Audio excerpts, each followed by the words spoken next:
Good morning all of you. BSc Part 2, Paper 3, Physical Chemistry, Chapter Electrochemistry First में continuous में आज हम study करेंगे determination of transport number. Transport number या अभिगमनांक संख्या का निर्धारण। इसके लिए हम लोग एक इलेक्ट्रोलाइट लेते हैं जिसमें क्या होते हैं 13 आयन पेयर होते हैं।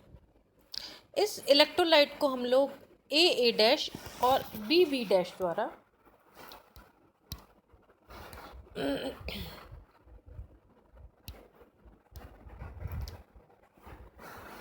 थर्टी नाइन पेयर हैं डायफ्राम ए डैश और बी डैश द्वारा 3 पार्ट में हम लोग डिवाइड करते हैं।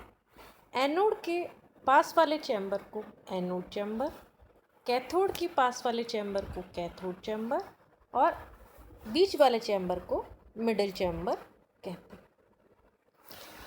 एनोड चैम्बर में 4 आयन पेयर, कैथोड चैम्बर में 4 आयन पेयर और मिडिल चैम्बर में 5 आयन पेयर। ये तो बात हो गई कि हम किस तरह से इनका इलेक्ट्रोलाइट का अरेंजमेंट करते हैं। इसकी 3 पोजीशन है। फर्स्ट पोजीशन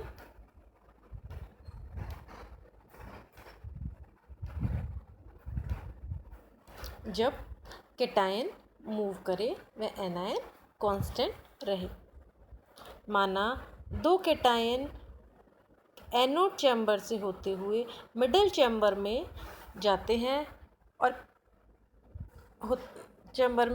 और एनायन चूँकि कांस्टेंट है इसलिए एनोड व कैथोड पर क्रमशः 2 केटायन व एनायन का डिपोजिशन होगा।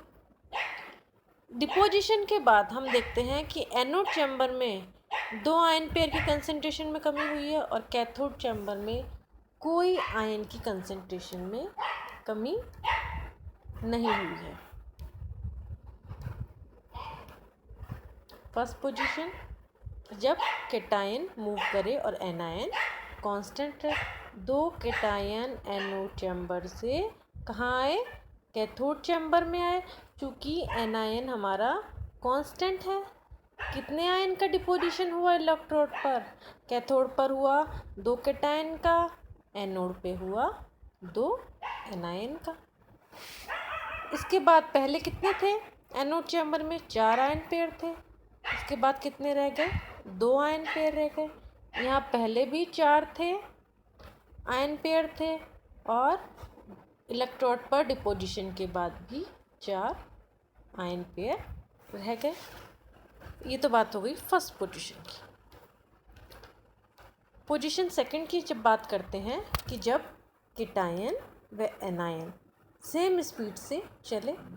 माना 2 केटायन और 2 एनायन एनोड से कैथोड की ओर तथा कैथोड से एनोड की ओर मूव करते हैं तो इलेक्ट्रोड पर 4 केटायन व एनायन का डिपोजिशन होता है और डिपोजिशन के बाद 2 आयन पेयर की कंसंट्रेशन में कमी हो गई।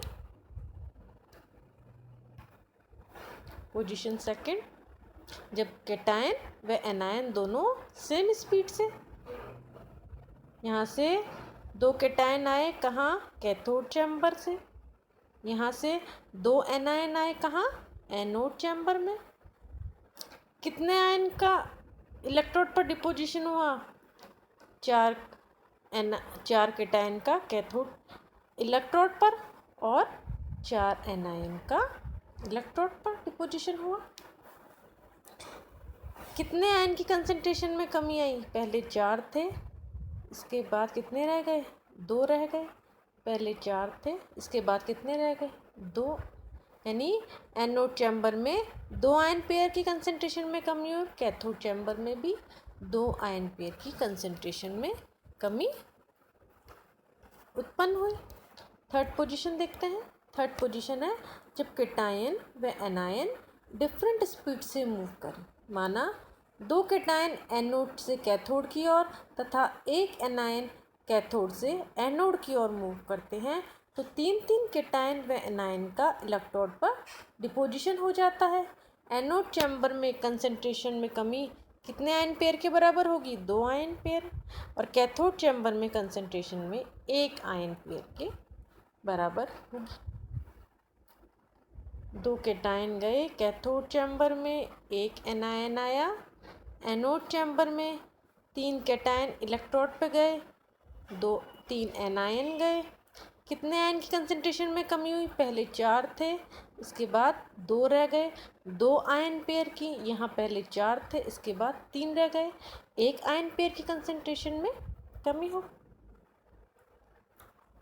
तो बच्चों अगर हम एक पोजीशन में ये देख लें कि हमें 3 चीज़ें नोट करनी है इसमें, कि कितने आयन कहाँ से कहाँ मूव करते हैं और उनकी स्पीड डिफरेंट है या सेम है। जैसे फर्स्ट पोजीशन में कि जब केटायन मूव करे और एनायन कांस्टेंट रहे। सेकंड में है कि जब एनायन और केटायन सेम स्पीड से मूव करें। और थर्ड पोजीशन है कि जब दोनों मूव करें लेकिन उनकी स्पीड क्या हो? डिफरेंट हो। ये तो फर्स्ट पॉइंट हो गया कि कहाँ से कितने आयन कहाँ गए। सेकंड है कि हमें कितने आयन का इलेक्ट्रोड पर डिपोजिशन हुआ। और थर्ड है कि कितने आयन की कंसंट्रेशन में इलेक्ट्रोड पर डिपोजिशन के बाद कमी हुई। अगर एक पोजीशन में हम ये तीनों बातें ध्यान कर याद रख लेते हैं तो हमें सेकंड और थर्ड पोजीशन आराम से हम याद कर सकते हैं। केवल हमें उनकी कंडीशन ही पता होनी चाहिए कि कितने आयन कहाँ गए, तो हम इन तीनों पोजीशन को आसानी से याद कर सकते हैं। बच्चों कल की प्रीवियस क्लास में हमने स्टडी करी थी हिट ऑफ नंबर या अभिगमनांक या ट्रांसपोर्ट नंबर की क्या डेफिनेशन होती है, किस तरह से हम उसको रिप्रेजेंट करते हैं। आज हमने स्टडी की कि ट्रांसपोर्ट नंबर का थ्योरेटिकल हम उसे किस तरह से निर्धारण कर सकते हैं। तो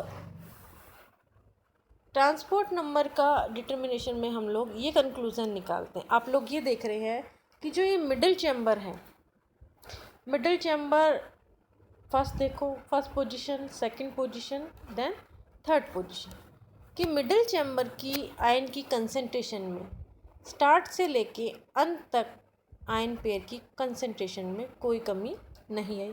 पहले भी 5 थे और आखिरी में भी 5 है, यानी मिडिल चैम्बर की कंसंट्रेशन स्थिर रहती। सेकंड कंक्लूजन की बात करते हैं कि कोई आयन, कितने भी आयन डिफरेंट स्पीड से चलते हैं।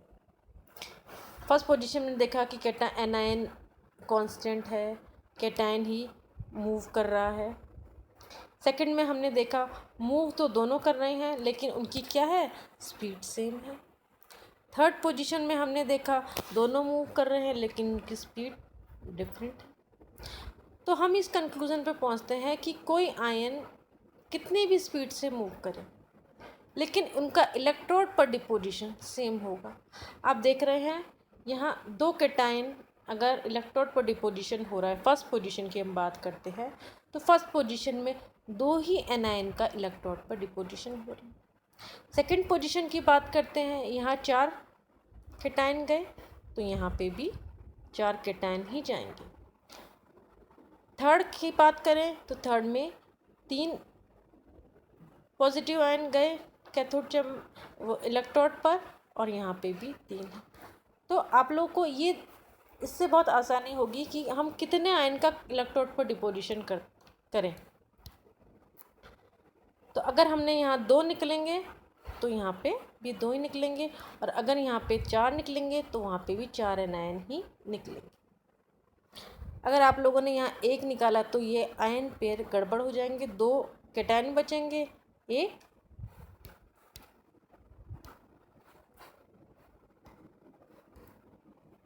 एक एनायन बचेगा। इसलिए बच्चों ये भी आपको आसानी होगी। कभी कभी हम लोग कंफ्यूज जाते हैं, बच्चे पूछते हैं कि मैडम ये कैसे पता पड़ेगा कि कितने आयन का इलेक्ट्रोड पर डिपोजिशन होगा। तो हम इससे तो आराम से समझ जाते हैं।